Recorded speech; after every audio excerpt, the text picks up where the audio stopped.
di 2024 nih, kira-kira seperti apa sih industri desain sekarang? Ya, ada satu orang yang ngejual logonya 100.000, 150. Ada yang bisa ngejual puluhan juta, ya kan, belasan juta. Ya kan? Itu kan ada big difference di situ. Dan positioning jadi matters. Gue setuju sama lo pada saat lo bilang bukan AI menggantikan, tapi orang yang bisa pakai AI gitu. Jadi sebenarnya mungkin masih pro kontra, tapi buat gue AI membantu banget sih. Halo semuanya, welcome back di obrolan karir digital. Dan kali ini gue bakal ditemenin sama lecturer si paling desainnya Purwadika katanya, ya. Jadi sebelum mulai ada baiknya untuk kita memperkenalkan diri dulu guys. Oke. Mungkin dimulai dari yang berbaju ungu ini. Oke, silahkan Mbak Tami. Hai, aku Tami, aku lecturer visual design. Dan aku Kuncoro, lecturer UX untuk saat ini. Oke, dan gue sendiri Vira Sarafi sebagai Academic Visual Design Manager ya di sini. Saya lah yang bertanggung jawab untuk menyebloskan mereka ke dunia edukasi sebenarnya.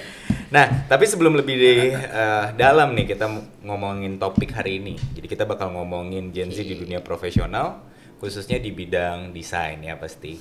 Tapi sebelum itu mungkin boleh cerita dulu nih dari Mas Kun. Tadi kan udah Mbak Tami ya. Ini cerita awalnya Mas Kun, backgroundnya apa, terus kenapa sih akhirnya tertarik jadi lecturer gitu? Nah, mungkin cerita awalnya mungkin dari gue berkarir kali ya, berkarir di bidang desain. Sebenarnya gue tuh terjun ke desain tuh secara kebetulan gitu. Jadi waktu awal lulus SMA, gue tuh kayak bingung mau kuliah apa, terus kayak ya udah akhirnya gue break dulu. Nah pas break itu tuh gue dapat kesempatan kerja tuh, tapi jadi waktu itu sih jadi operator printing gitu ya. Setelah itu tuh gue kayak ditarik nih dari si bosnya tuh, narik gue sebagai desainer, salah satu desainer di situ. Setelah itu gue pernah di beberapa agency, ada 3 agency gue sempat, dan akhirnya gue switch jadi UI UX design, dan setelah itu baru ke ngajar gitu. Nah, kenapa gue tertarik tuh karena ya waktu zaman kuliah gue kan kuliahnya memang agak telat tuh, dan di situ tuh gue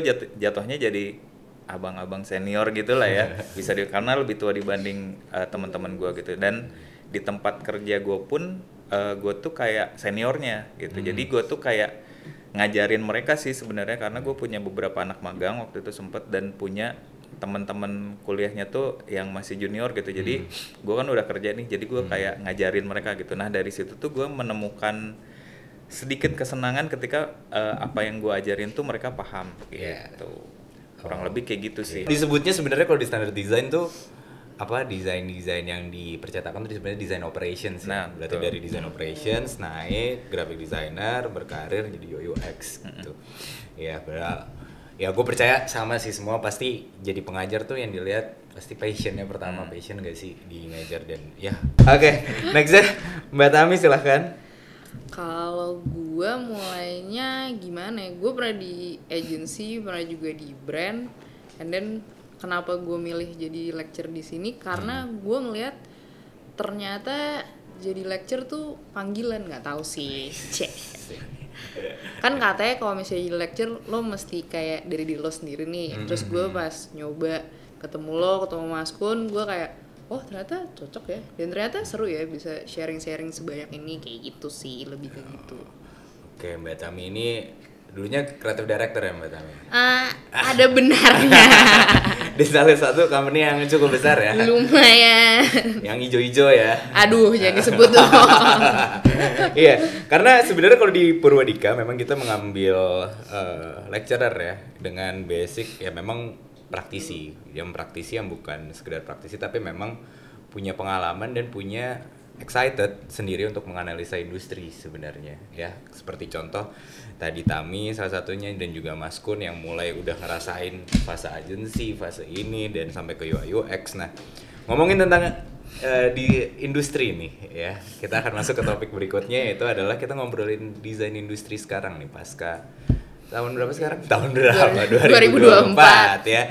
Di 2024 nih kira-kira seperti apa sih industri desain sekarang? Industri desain 2024 sebenarnya seru banget ya. Kayak kita tuh secara nggak langsung anak desain harus bisa paket lengkap nih. Bahkan sampai ke motion atau mungkin UI UX kayak Mas Kun. Gimana Mas Kun? Mungkin kita pisah ya Mbak Tami di visual design dulu, terus ke Mas Kun di UI UX gimana sepertinya?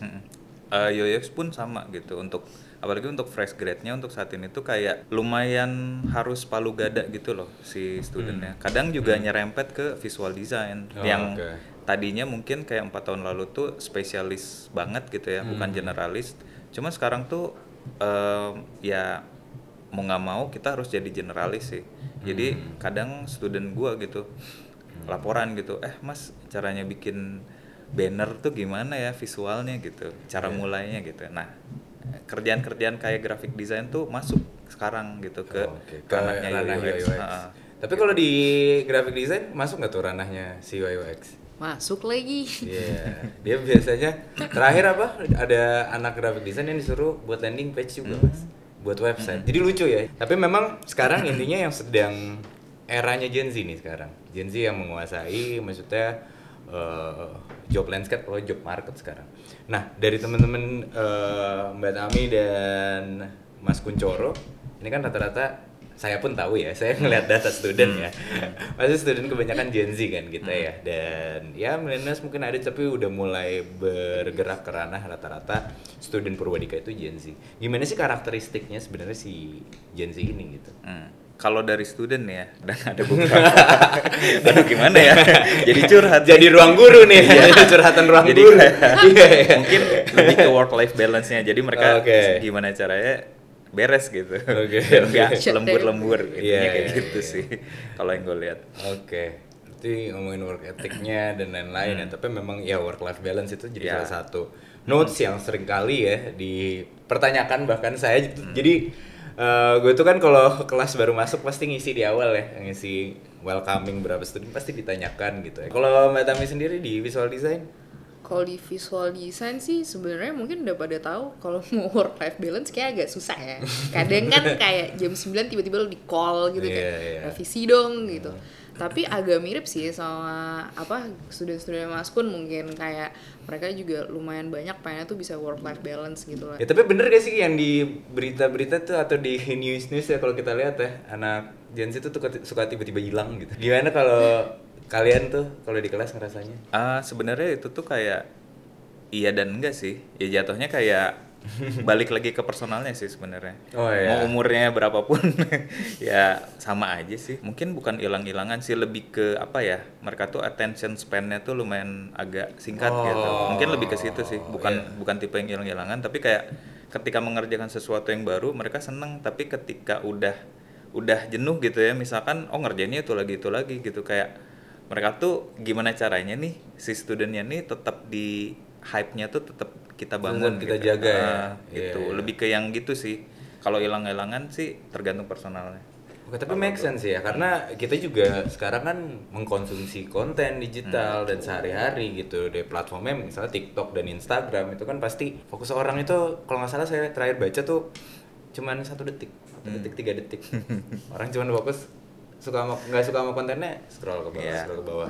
Dan ya berarti kita finding ternyata mempengaruhi juga ya dalam mereka belajar dan berkarir. Kalau Mbak Tami mungkin? Sebenarnya tergantung sih, agak mirip jawabannya mungkin sama Mas Kun. Cuman kalau dari gue kayak lebih ke gimana cara kita ngobrolnya sama mereka sih.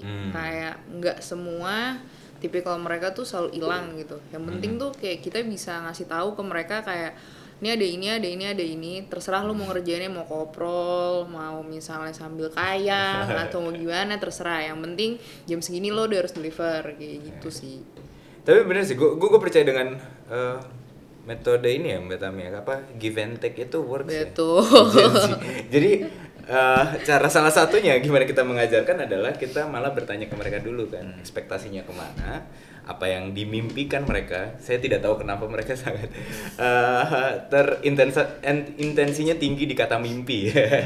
Apa yang dimimpikan mereka baru kita kasih jalan ya, how to-nya gitu. Ya berarti kalau misalnya yang udah kan rata-rata ekspektasi gajinya pengen 2 digit ya kan, gajinya gede langsung ya, kita menjelaskan kan, kalau mau 2 digit kamu harus gini, kamu mau misalnya projectnya untuk setahun berkarir nggak apa-apa ya, berdarah dulu gitu kan, tapi maksudnya kita melihat ke angle bagaimana mereka fulfillment karir mereka gitu. Kita tadi udah ngomongin karakteristik dan lain-lain. Menurut kalian penting juga nggak sih maksudnya si perusahaan ini untuk akhirnya ngerekrut anak Gen Z juga gitu? Menurut gue sih penting banget ya, karena tanpa kita sadarin kita tuh banyak belajar juga loh dari Gen Z. Jadi maksudnya ya tadi kan ngomongin take and give kan, kayak nggak cuma mereka yang belajar ke kita, tapi kita juga mempelajari gimana behavior mereka sih. Kalau gue sih nanggepinnya lebih kayak gitu. Mungkin kalau fenomena Gen Z zaman sekarang pun sebenarnya kita pun ngalamin, kita pun pernah muda kan, maksudnya kita pernah, mereka pun pernah muda, becel, bukan, kita pun pernah muda, terus kita pernah masuk di suatu company dan kita yang paling muda pun pernah gitu, jadi sebenarnya kurang lebih mereka tuh ada di posisi kita saat itu gitu, dan mungkin bedanya kalau zaman sekarang aku ngelihatnya, gue ngelihatnya kayak Gen Z ini tuh apa ya, mereka tuh mungkin karena terpapar oleh ya behavior mereka yang main HP apa segala macam, mungkin ya agak mempengaruhi kayak attention span, cuman ya tetap butuhin sih, dan mereka pun setuju, gue setuju dengan apa Mbak Tami bilang tadi, kita pun butuhin mereka, kadang mereka tuh bisa lebih kreatif, bisa cari shortcut lebih cepat karena dan mereka pun bisa dibilang kayak gadget native gitu loh, dari kecil tuh udah tech savvy lah ya bisa dibilang gitu. Jadi kita bisa beruntung gitu kalau mereka tuh ada di perusahaan kita gitu. Karena ya cepet gitu ya kerjaan soal. Iya, itu gue percaya di situ bahwa setiap company sekarang memang membutuhkan regenerasi ya, terutama di Gen Z ya. Dan termasuk bahkan gue gitu. Ya jadi kalau teman-teman yang belum ngerti, kalau Mas Kuncoro sama Mbak Tami itu mengajar, gue yang juga merancang kurikulumnya, standar kelulusan dan lain-lain. Bahkan di fase learning experience gue belajar banyak dari mereka. Kak nggak nyaman gini-gini, wah walaupun aduh susah banget ngaturnya, karena kan mau gimana pun industri tetap butuh standarnya nggak mengurang gitu. Cuman ya gue percaya pendidikan juga harus bisa menyediakan experience yang bisa ngebuat student-studentnya nyaman belajar. Tapi sebelum lebih dalam lagi masalah Gen Z ya, itu kan juga ngomongin si kurikulumnya Purwadika juga ya. Dan teman-teman pernah DKV, lulusan DKV gitu. Banyak yang gue merasa Purwadika ini agak sedikit beda ya sama quote and quote kursus desain ataupun ya kursus-kursus yang ngomongin tools aja atau Illustrator aja gitu. Karena menariknya adalah salah satu keywordnya itu adalah positioning. Ya, positioningnya somehow si Purwadika ini bisa mengantarkan student-student ini untuk dapat kerja berkarir menjadi desainer yang profesional. Karena kita belajar ya, kita udah bahas waktu membuat kurikulum bahwa beda nih. Ya, ada satu orang yang ngejual logonya 100.000, 150. Ada yang bisa ngejual puluhan juta, ya kan, belasan juta, ya kan. Itu kan ada big difference di situ. Dan positioning jadi matters di situ. Tapi sebelum masuk ya, salah satunya pasti kan di cafe kan. Ya kan, bergelar S1 pasti ngasih keunggulan positioning. Tapi tiba-tiba muncul nih Purwadika ya kan dengan job connection-nya. Nah, menurut teman-teman apa sih bedanya di DKV sama kita yang ngajar nih di Purwadika gitu, di program job connector-nya gitu? Bedanya udah pasti sih ya karena kita pun nge-aim-nya tuh untuk siap kerja gitu. Jadi ya mungkin dari cara kita ngajarin gitu, itu kita ngajarinnya langsung best practice yang nggak terlalu teoritis gitu sih. Dan emang mungkin kalau dari outputnya gitu ya, outputnya tuh jauh lebih industry ready lah, bisa dibilang kayak gitu. Kalau dari gue sih gitu. Kalau Tami mungkin mau nambahin? Dikit aja ya Mas Kun ya. Boleh. Tadi Mas Kun udah ngambil semua.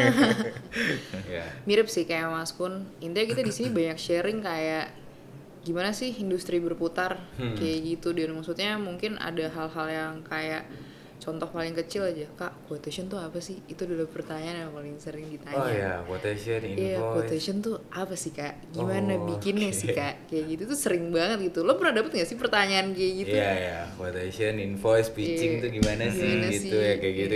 Nah, itu hal-hal yang mungkin kalau kita dulu di DKV belum nemuin kan. Belum. Iya, dan tapi sementara sekarang kondisinya kan memang agak struggle ya. Dalam artian Setuju. ya banyak data yang menyatakan bahwa banyak lulusan S1 yang struggle untuk mencari kerja gitu. Lucunya awalnya kita pikir bahwa kebanyakan di kita nggak ada background gitu kan, nggak ada S1, rata-rata bahkan anak SMA ya, lulusan SMA akhirnya ngambil Purwadika dapat kerja.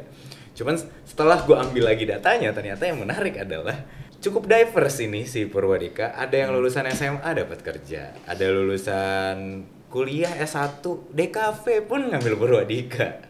Ya kan, bahkan ada lulusan S2 Master Design pun masih ngambil Purwadika. Jadi kan positioningnya agak unik nih kalau kita bahas ya. Cuman akhirnya gue nemuin bahwa salah satunya yang tadi Mas Kun bilang bahwa kita mengajarkan edukasi yang jauh lebih praktis, ya praktisi dibanding S1 yang mungkin lebih akademisi juga, dan fokusnya mungkin lebih, kalau kata Pak Purwahartono nih ya, gue bawa maaf Pak Purwa itu adalah kalau di kampus itu lebih diajarin jadi ilmuwan katanya. Ya, jadi memang untuk 4, 5, 6 tahun ke depan. Sementara bisnismen yang tadi kita bahas kan butuhnya langsung nih gitu. Gimana caranya langsung bisa adaptasi cepat, terus bisa langsung bawa impact gitu. Walaupun memang satu sisi kami juga ngerasain baru ya. Ngerasain banget kurikulumnya nih. bisa berganti setiap kuartal tergantung dengan ekonominya berubah. Makanya kita selalu bilang sama student, abis lulus dari Purwadika langsung rapihin kita cari kerja gitu. Karena bisa jadi after 2 kuartal ganti lagi. Karena kita keep relevan kan, kurang lebih kayak gitu.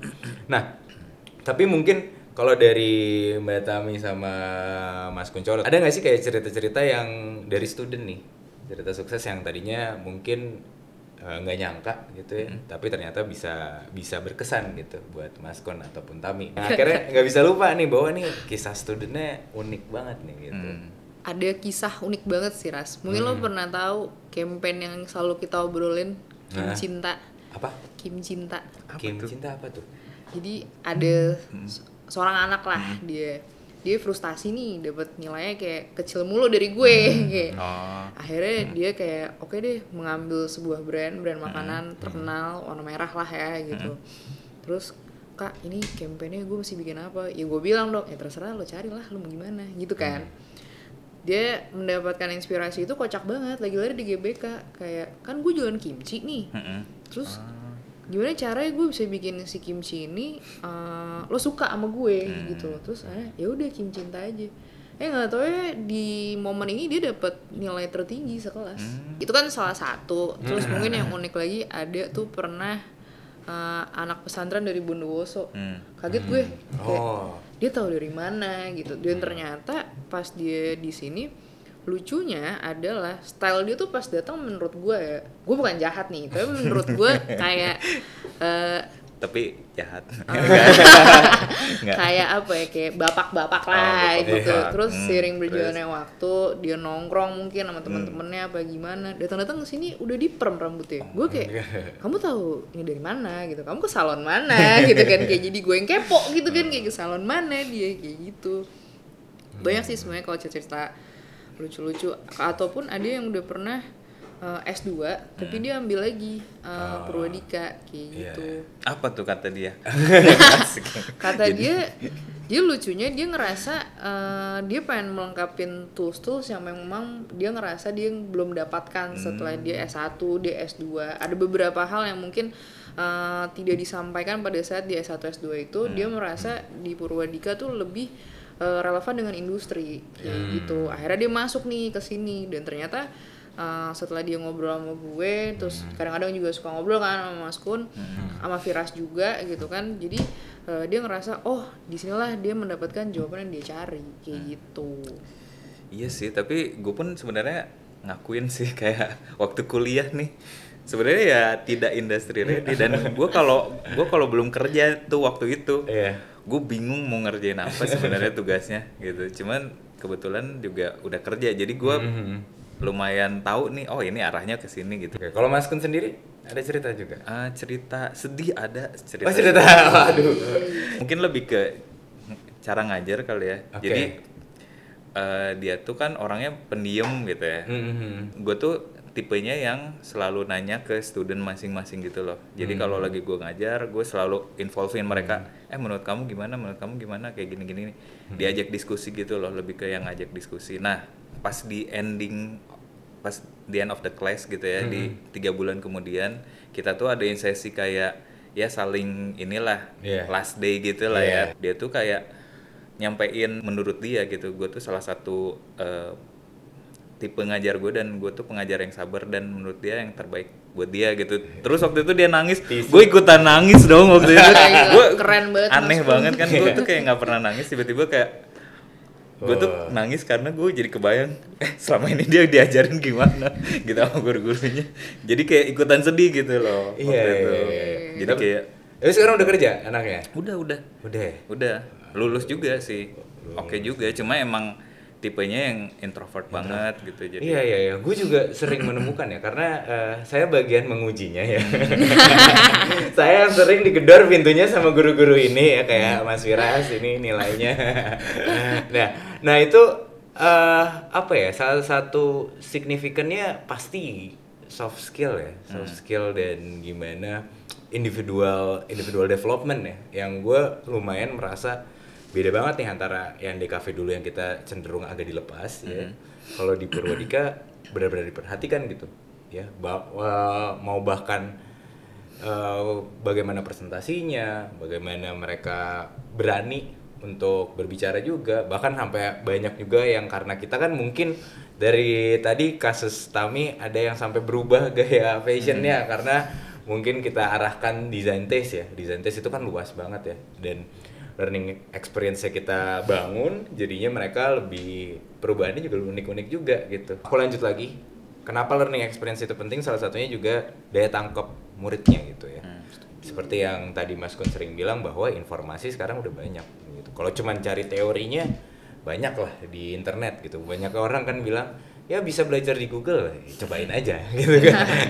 Karena kan yang tadi kita bahas ya, bahwa hal-hal yang ya signifikan seperti soft skill, pembawaan, dan gimana sih benar-benarnya ketika orang itu kan kalau berteori bisa, tapi ketika praktek wah keluar tuh gelagapannya, terus juga bingung dikasih brief gitu ya, terutama Mbak Tami biasanya galak di kelas katanya Mas. Enggak, itu cuma issue.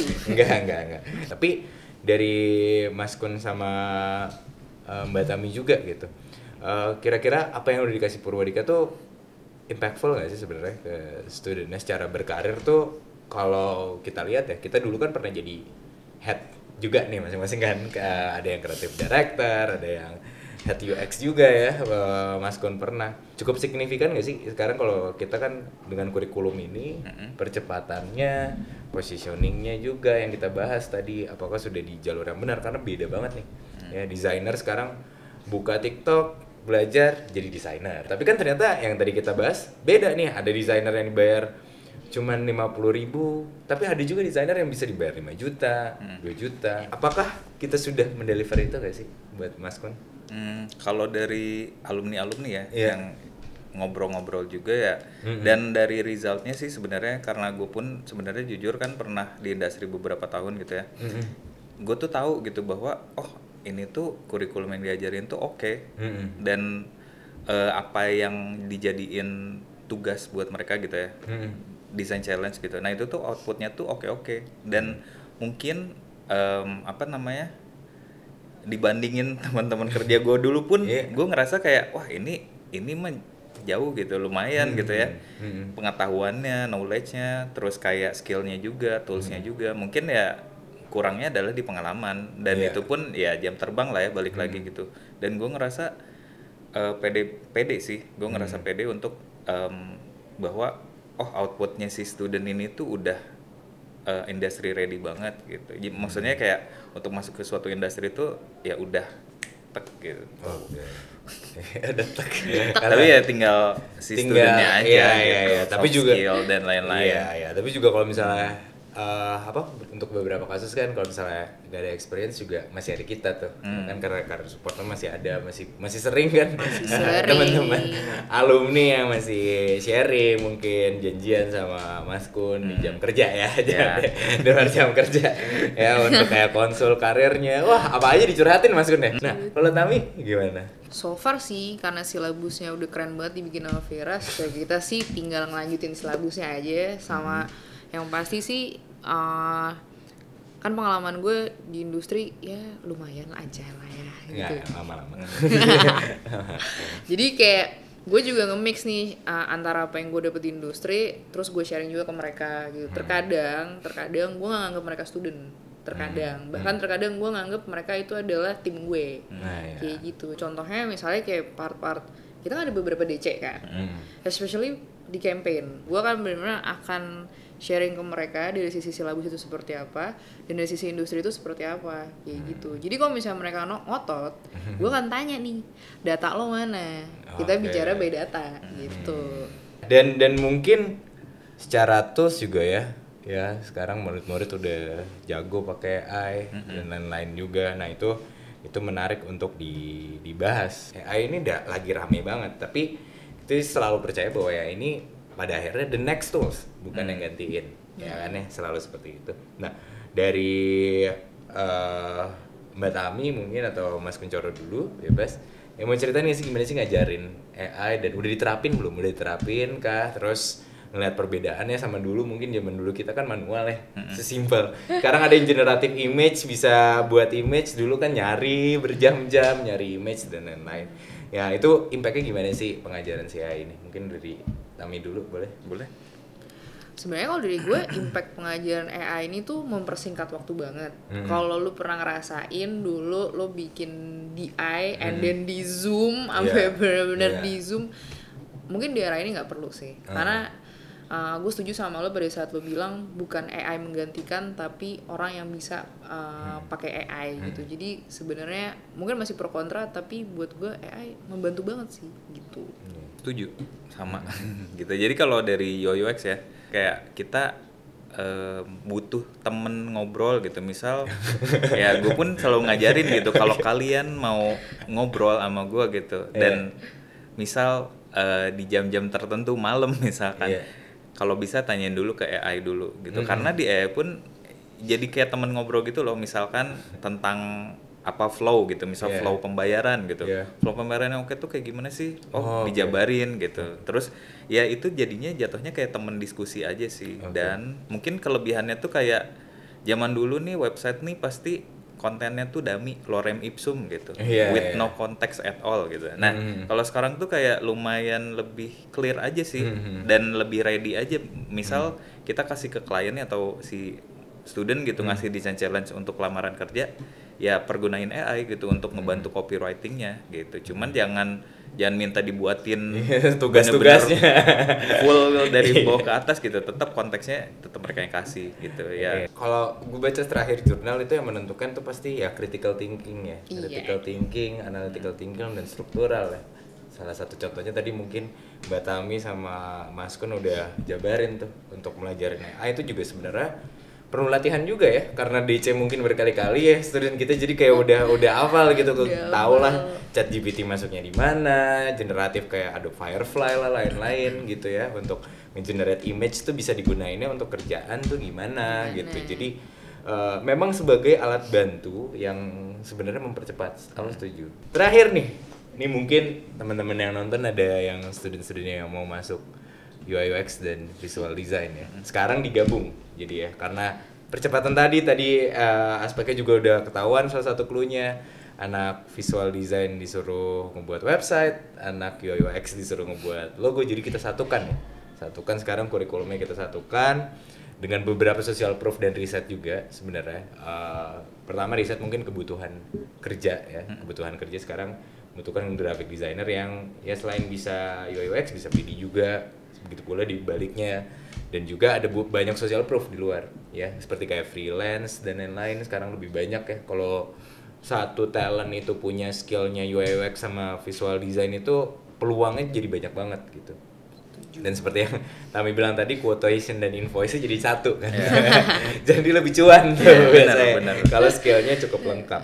Nah tapi kan berarti udah digabung nih dan lain-lain. Nah salah satu kayak dari Mbak Tami nih dan Mas Kun, kalau tadi dari aku dia bahwa sekarang udah eranya digabungin nih. Ya, malah kalau di luar disebutnya si visual dan UI UX ini disebutnya digital designer kan. Jadi memang take care semua dari brand identity, terus naik ke marketing needs, terus naik ke MVP.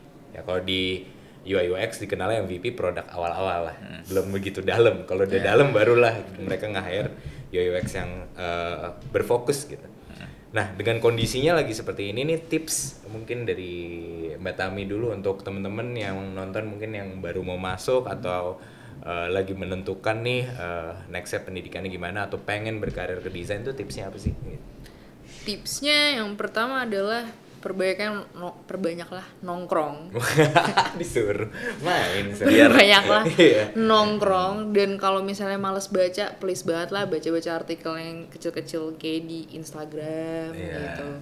Kalau males baca ya gitu. Karena dari nongkrong itu tanpa kita sadarin kita tuh bisa belajar banyak hal kayak gitu.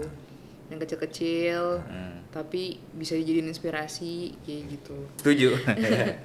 Tipsnya ya paling lebih ke mindset dan apa ya, dari diri merekanya gitu. Kalau dari gua gitu, maksudnya mereka tuh harus punya growth mindset gitu loh. Jadi setiap hal itu tuh nggak berdasarkan talent doang gitu. Maksudnya kayak orang bisa tuh bukan berdasarkan bakat doang, tapi ya karena mereka tuh harus percaya bahwa sesuatu tuh bisa dipelajari gitu. Dan ya ketika belajar mereka tuh harus ngosongin gelasnya mereka gitu ya, intinya kayak gitu. Sama harus jadi kayak spons gitu, udah serap aja dulu gitu semuanya gitu. Jangan ngeblok duluan, intinya sih kayak gitu. Kalau tips mungkin aku sebagai closing buat teman-teman ya, benar yang tadi Mas Kuncoro bilang ya, growth mindset itu penting, dan juga gimana kita juga mendevelop digital. Dan yang paling penting menurutku aku adalah pikirkan bagaimana positioning kamu atau identity kamu. Carilah institusi atau penambahan karir juga yang memang bisa menjanjikan kamu ada di jalur karir yang tepat. Itu penting. Itu dia tadi ya, buat teman-teman mungkin yang mungkin ada pertanyaan, ada juga mungkin pengen nanya lebih dalam, juga bisa langsung komen aja di kolom komen. Jadi jangan lupa untuk subscribe dan like, share juga video ini kalau teman-teman kamu butuh informasinya. Dan sampai ketemu di obrolan karir digital berikutnya.